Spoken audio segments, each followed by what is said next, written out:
رشید صاحب میں آپ کی طرف آتا ہوں.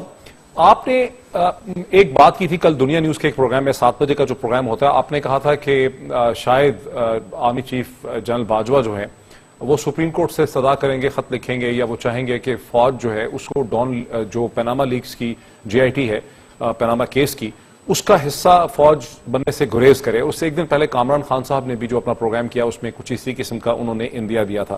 آپ سمجھتے ہیں کہ جو آج ہوا ہے یہ اس کہانی میں یہ چیزیں کہیں فٹ ہو رہی؟ جی, اس کے تعلق تو اس کا بنتا ہے. میں بھی قیاس کر سکتا ہوں, آپ بھی قیاس ہی کر سکتے ہیں.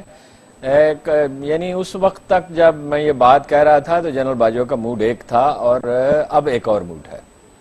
وہ یہ تھا کہ وہ ڈٹرمنڈ تھے سول ملٹری تعلقات کو بہتر بنانے کے لیے, اور بہت صبر کر رہے تھے اور بہت تکلیف اٹھا رہے تھے. یہ بات جو بھی جنرل اعجاز صاحب نے پوائنٹ آؤٹ کی ہے, اس کو لائٹلی نہ لیجئے گا, یہ ہے اصل بات.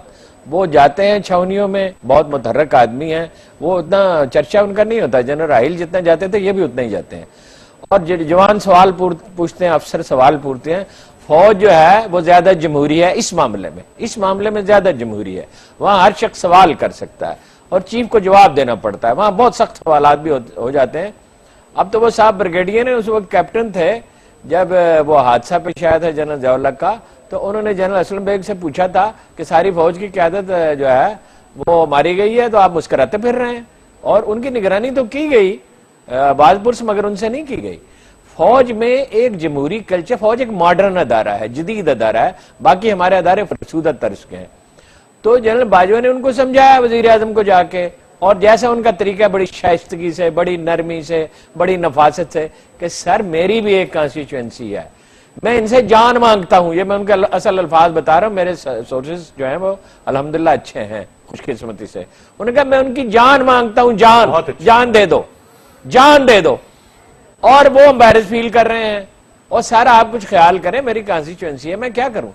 تو وزیر اعظم صاحب کا تو مزاج ہے شاہانہ. وہ کہتے ہیں الیکشن تک تو میں جمہوریت مانتا ہوں, الیکشن کے بعد 22 کروڑ آدمی میری انگلی کے اشارے پہ حرکت میں آئے. 22 کروڑ آدمی کسی کی انگلی کے اشارے پہ حرکت میں نہیں آتے. اور جو آئین وزیر اعظم کو یہ حق دیتا ہے کہ وہ ٹیم کے کیپٹن ہے, اور لیکن ہارون رشید صاحب اس بیک گراؤنڈ کو مد نظر رکھتے ہوئے کیا اب ہم یہ توقع کر سکتے ہیں, ایک دفعہ پھر سول ملٹری ٹینشن کا بھی ایک سپیکٹر کھڑا ہو گیا ہے, کیا ہم توقع کر سکتے ہیں کہ اگلے 24 گھنٹوں میں ہمارے سامنے ان لوگوں کے نام آ سکیں گے جنہوں نے در حقیقت ڈان لیکس کی, اور وہ ہمیں یہ بتایا جائے گا کہ انہوں نے یہ ڈان لیکس کیوں کی, اس کی موٹیویشنز کیا تھیں؟ میرے سامنے یہ 2 لیٹرز ہیں جو سکرین پہ میں چاہوں گا پروڈیوسر صاحب دکھا دیں. یہ 29 سپٹمبر کی ہندوستان کی خبریں ہیں, ہندوستان کے اخبارات کی واضح ہیڈ لائنز ہیں.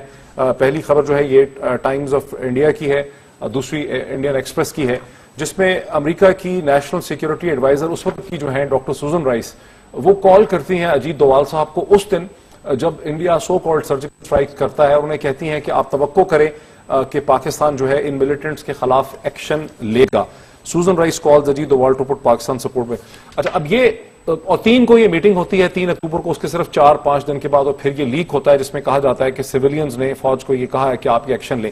تو بہت سے لوگ جب پاکستان میں یہ سوال کرتے ہیں کہ اس کی اہمیت کیا ہے, تو یہ اہمیت میں ان خبروں کے ذریعے واضح کرنا چاہتا ہوں. ہارون صاحب, آپ کو لگ رہا ہے کہ اگلے 24 گھنٹوں میں حکومت ہمیں بتا پائے گی کہ وہ کون لوگ تھے اور ان کے مقاصد کیا تھے؟ دیکھیے, بدقسمتی سے صورتحال یہ ہے کہ فوج نے معاملے کو شروع میں ٹھیک نہیں ہینڈل کیا. یہ اس وقت آپ کو یاد ہونا چاہیے جنرل راحیل شریف تھے. میں نے ایک جنرل سے پوچھا, مجھ سے نام نہ پوچھے گا عذرا اکرم, میں نے ایک جنرل سے پوچھا کہ چلو تھوڑی نرمی کر لو یار, کیا ہے اس میں, کیا حرج ہے. تو انہوں نے کہا نرمی اتنی بڑی کر دی, آپ غور ہی نہیں کرتے, آپ اچھے اخبار نویس ہیں. میں نے کہا کیا, کہنے لگے مریم صاحبہ کو کا تو نام تک نہیں لیا, ہم نے خاندان تک نہیں گئے, اور اس میں اشارہ تو محترمہ مریم صاحبہ, ان کی مریم مرضی کے بغیر تو نہیں کر سکتی ہیں. جو میکسیمم رائے تھی وہ تو ہم نے پہلے دن دے دی تھی. تو اب آپ کیا چاہتے ہیں؟ دیکھیے, یہ فوج نے مانگا ہی نہیں کہ آپ اصل مجرموں تک پہنچے, اصل قصوروار تک پہنچے. تو یہ جو رائے دینی تھی دے دی. اب وزیر اعظم صاحب نے اس کو ان کی کمزوری سمجھا. او بھائی, کمزوری اتنی نہیں دکھا سکتی فوج. فوج یہ کہے گی کہ بھئی جو بات طے ہو گئی تھی کم از کم وہ تو کرے نا. چودھری نثار صاحب جو ہے, معافی چاہتا ہوں,